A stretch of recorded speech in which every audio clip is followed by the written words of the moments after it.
Whispers in the Midnight House. I live in a modest townhouse on the quiet edge of a bustling metropolis. A small haven nestled on a tree-lined street where neighbors exchange nods and the crisp night air carries an undercurrent of mystery. My longtime roommate, Derek, had shared this space with me for nearly 3 years before he finally moved out to establish his own life. With his departure, I assumed the house would remain nothing more than a silent witness to ordinary life.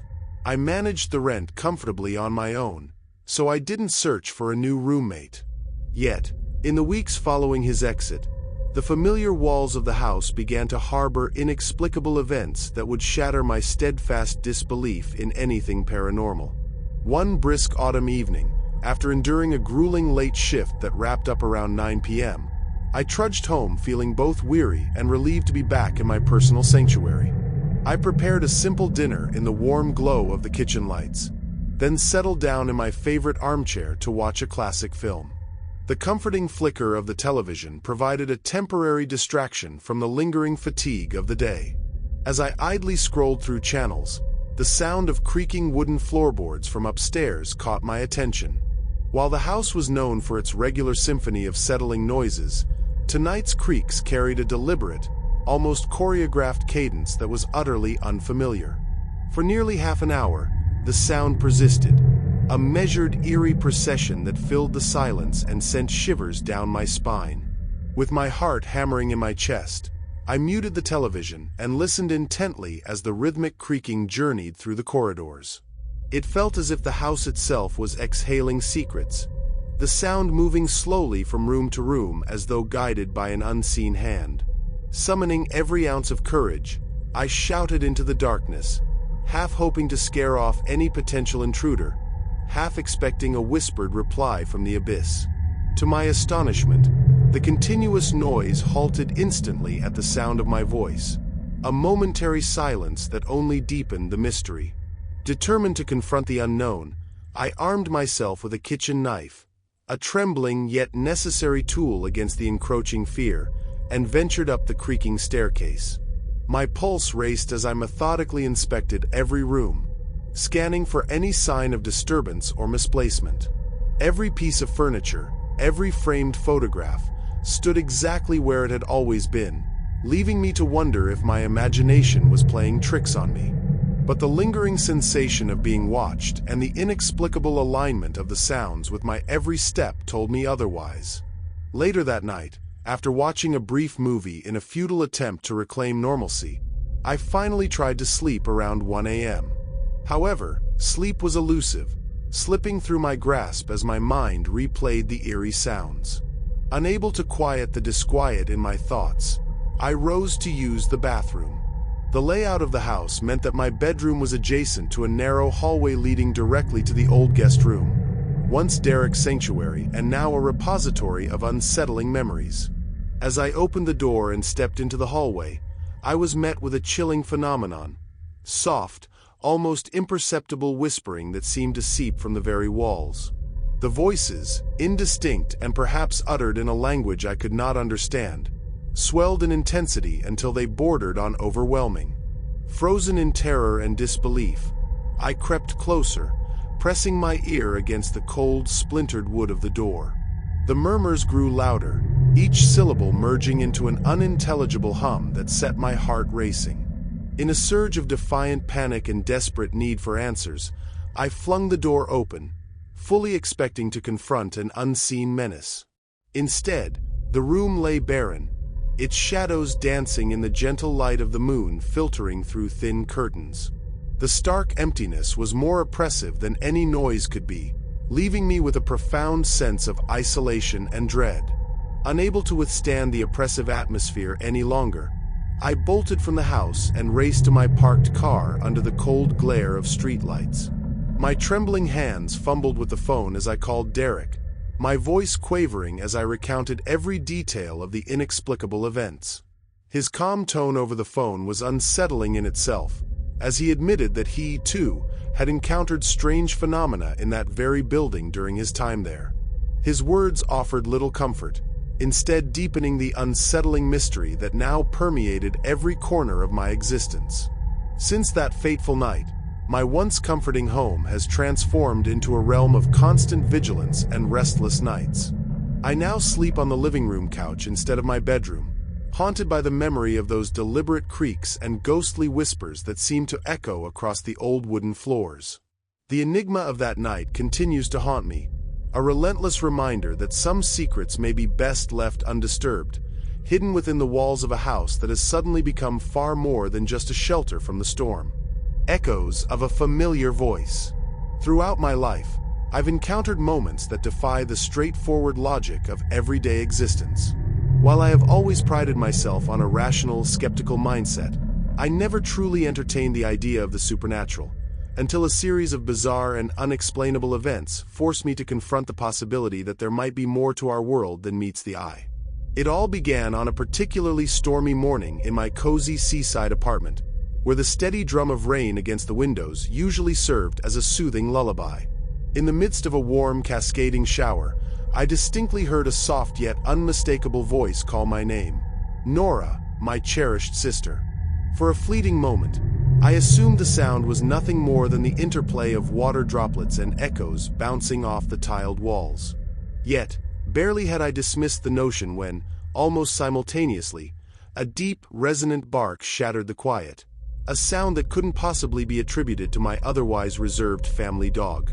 Shaking off the initial shock, I hurried through my routine, wrapping myself in a plush towel and heading to the living room, still half-dazed by the morning's inexplicable happenings. As I peered through the rain-speckled window, an unsettling sight greeted me. Not only was Nora absent from her usual morning routine, but the family car, a symbol of our togetherness and daily rhythm, was also missing from the driveway. My mind raced to rationalize the situation. Had I simply misheard, or was my perception being distorted by fatigue? As the day wore on, I tried to immerse myself in work, yet the unexplained events continued to echo in my mind. In a quiet moment, I heard Nora's voice again, this time louder and imbued with an urgency that sent a chill down my spine. With a mix of trepidation and curiosity, I dialed her number, only to be met with an unsettling pause before she revealed a startling truth. She, too, had been haunted by these disembodied voices. According to her, earlier in the week she had heard the unmistakable sound of our father's voice, warm and familiar, calling her name, even though he was miles away, deeply immersed in work in another state. The conversation, marked by long silences and tentative reassurances, left me shaken and introspective. The strange auditory hallucinations subsided for a time, and I began to convince myself that stress and exhaustion were to blame. However, the reprieve was short-lived. One restless night, as I lay in bed scrolling through my social media feed under the glow of a solitary lamp, a sudden voice called out my name from downstairs, a voice so eerily familiar it sent a shudder through me. My heart pounded as I sat up, straining to distinguish whether it was merely another trick of my tired mind or something far more sinister. Unable to ignore the persistent sound any longer, I cautiously rose from bed and crept down the darkened hallway. In the dim corridor, I finally saw a figure standing in the doorway, a figure that bore an uncanny resemblance to our father. His eyes, filled with an intensity that defied explanation, seemed to bore into me as he admonished me for disturbing the quiet of the night, scolding me for yelling around the house during dinner preparation. The absurdity of the situation struck me immediately, for I had long known that he was supposed to be at work during those hours.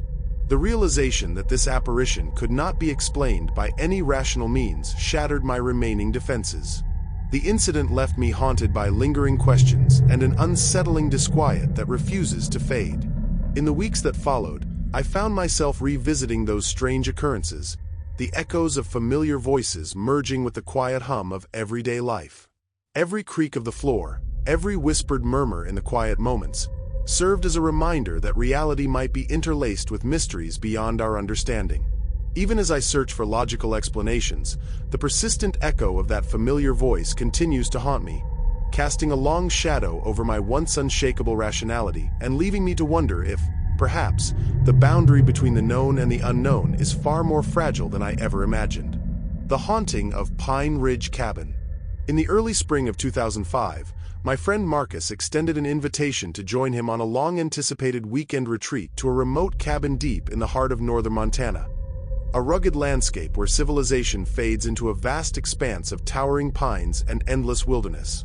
The cabin, a modest one-story structure crafted in a rustic ranch style, featured a single snug bedroom, a compact yet functional kitchen, a small bathroom, and a living room that seemed designed to cradle weary souls seeking refuge from the chaos of modern life. With no electricity or running water to ease our modern comforts, the cabin's isolation was both a daring adventure and a challenge to our very limits. Access was granted only by a long, gravel-laden road that wound its way through dense forests and over rolling hills, heightening the sense of seclusion with every turn. After a long, winding drive under a sky gradually darkening into twilight, Marcus and I finally arrived at the cabin just as dusk began to drape the rugged terrain in a somber veil. The silence that enveloped the area was profound, interrupted only by the occasional cry of a distant owl and the gentle rustling of wind through the pines. The very air seemed to hold its breath, as if aware of the secrets hidden among the shadows. The following morning, with a sense of cautious optimism, we ventured into the forest to gather firewood and explore our surroundings. The crisp morning air filled our lungs, and the forest, with its labyrinth of trails, beckoned us to uncover its mysteries. As we ambled along a narrow, winding trail, Marcus's sharp eyes caught sight of something utterly out of place, a dilapidated farmhouse that stood abandoned among the towering trees. Its weathered exterior and broken windows evoked memories of a bygone era, a relic from another time hidden in the middle of this vast wilderness. Driven by an insatiable curiosity and the thrill of discovery, Marcus convinced me to explore this forsaken structure. With hesitant steps, we approached the farmhouse, the crunch of leaves beneath our feet echoing in the eerie silence. We slipped through a broken side window, entering a realm where time appeared to have stalled, leaving behind only echoes of forgotten stories. Inside, the air was heavy with the scent of decay and old memories. Dust motes danced in the weak beams of our flashlights as we explored room after room filled with relics of the past. Our wandering eventually led us to a narrow door concealed behind a stack of weathered crates, a door that beckoned us toward a cold, shadowy basement. With every step down the creaking stairs, my heart pounded louder, as if to warn me of the impending dread. In the dim glow of our flashlights, the basement revealed a chilling scene. A perfect circle of flickering candles arranged with a meticulous precision that hinted at a ritual long abandoned. The room was suffused with an aura of foreboding, every shadow and flicker of light amplifying the sense of an unseen presence. Then, in a moment that will forever be etched in my memory, I noticed a dark, towering figure crouched beneath a cleared section of the stairs. Its eyes blazed with an unearthly, blood-red glow, and a low, guttural growl emanated from deep within its form, a sound that reverberated off the cold concrete walls and froze my blood. Panic surged through me, propelling me up the stairs with a force that seemed to defy gravity.